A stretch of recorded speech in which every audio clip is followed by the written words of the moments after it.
Hello, and you're listening to the AI Moment with me, Jonathan Wagstaff. And me, Danny Denhard. And this is the podcast where we deliver AI advice for business leaders in bite-sized chunks. Today, we're going to be talking about integration. Some of the new integrations announced in June by OpenAI. There was at least one with Google Docs and also one with HubSpot. And there'll certainly be others to come. So let's talk about the implication of that, both the things it enables, the opportunities it enables, and also some of the less talked about risks around that, around those integrations. Dan, how's that? I think it's definitely something people are asking for help with. So what's the sort of questions you're getting from your audience and people asking you to help them out? As yet, a lack of understanding of the opportunity. I think there is a huge opportunity. If you take something like ChatGPT and HubSpot, what it means is you can now use all those powerful tools in ChatGPT to analyze your HubSpot data.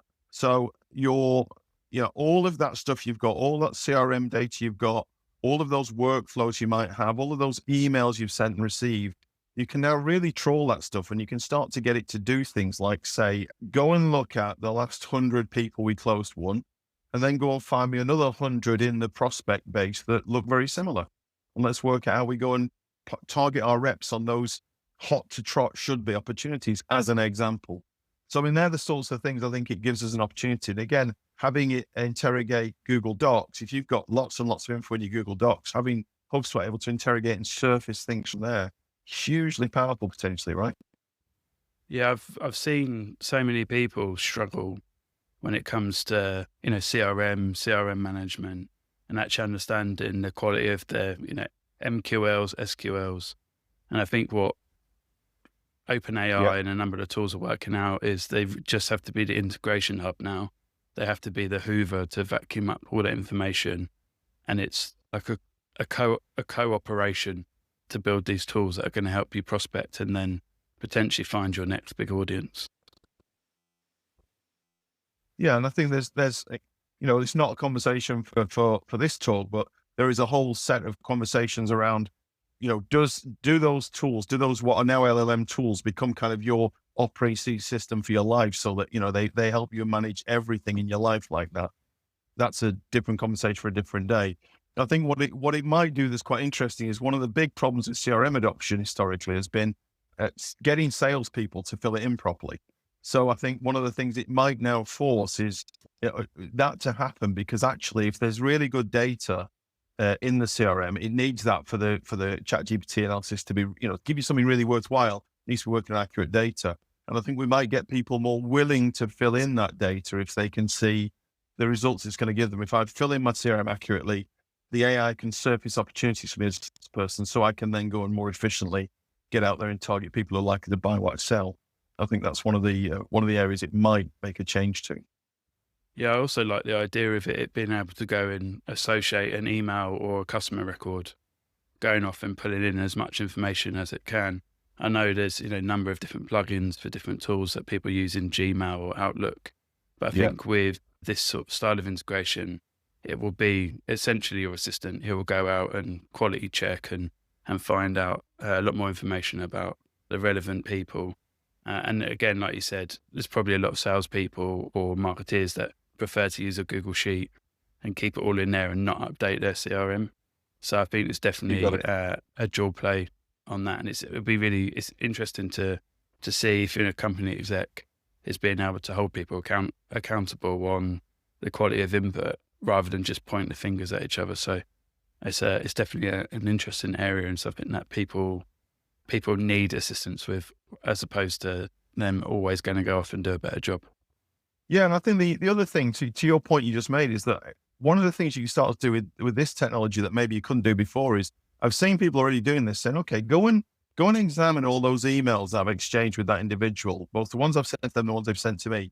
Tell me about their communication style.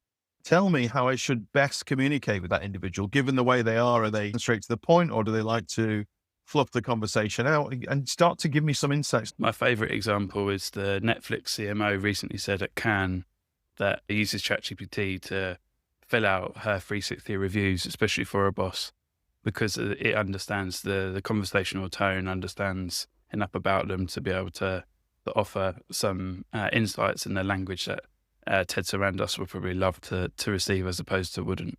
So I think all these For sure. big company executive examples are great because it gives people who, are more closer to their business or have a really broad reaching role. It gives them examples of how other executives are using it and how simple it is. If you can't get your message across simply, these are great tools to help you do that. For sure. Now, the one thing that that's not been talked about as much is, of course, there is a potential security loophole here, which is it's all very well connecting ChatGPT to your HubSpot or to your Google Docs, but you need to make sure your ChatGPT set up right in the right way from a security point of view. So, make sure that it's set up so that training the model is turned off. Simple to do. It's in settings, and you'll find in settings there's a switch which is used by data to train the model or words to that effect. Just flip that to off. And you may want to consider also it's set up to remember all your conversations. You may choose to turn that off. That's not as crucial maybe, but I think that's something also to look at and decide that you've got the settings at a level you're happy with before you start to integrate your in-house data with what's going on with ChatGPT. One of the things that I'm recommending to businesses is exactly what you said, but a layer on top of that is if people are logging in with their personal accounts and account details versus the company account, the team accounts, it can be very difficult for you to manage. The example I use is when people used to log into their personal Gmail or Google account, and then they'd have all that, obviously that information and that's take away with them. So I think there's an extra layer of security where, because it is like a seeding operation, people are bringing these AI tools into the workplace, like what happened with Slack and Notion. People are bringing them in. So just be mindful that if you're going to offer these tools to offer the corporate versions, and people use those because there's some extra layer of security as opposed to everyone having their own paid version or free version. No, that is exactly right. And this whole question of shadow AI, again, another conversation for another day, but it's a real challenge for people is to, I don't think the right answer is to say, don't use AI. And the right answer is also not to say, use it how you want. We've got to be careful about the guidelines and the security around how we do that. And there's a whole lot of things to talk about there.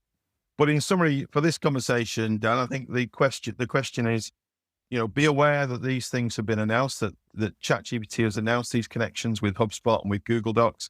There'll be others to come down the track, I'm sure, lots and lots of them. Be aware of the opportunity it gives you. If you get your data straight, there's huge opportunity to analyze that data and extract insights from it, but be aware of the security challenges that brings with it. And obviously, we're both able to help people if they've got any questions in that regard. Exactly. And that also applies with other AI tools like Claude, Salesforce, etc. So if you're on a slightly different stack, the same rules apply, and probably more so in a Salesforce environment, which has its own integration and tool set and kit. So yeah, the great takeaway is leverage it, learn it, make sure that you're all set up and ready, and that you've got the support system in place to help you get the maximum out of it in the safest way possible. I could not agree more. Good to see you, my friend, and I will see you next time. Thank you very much. Thanks for listening today. If you've got any questions or any feedback, have a look in the show notes and we'll happily come back to you.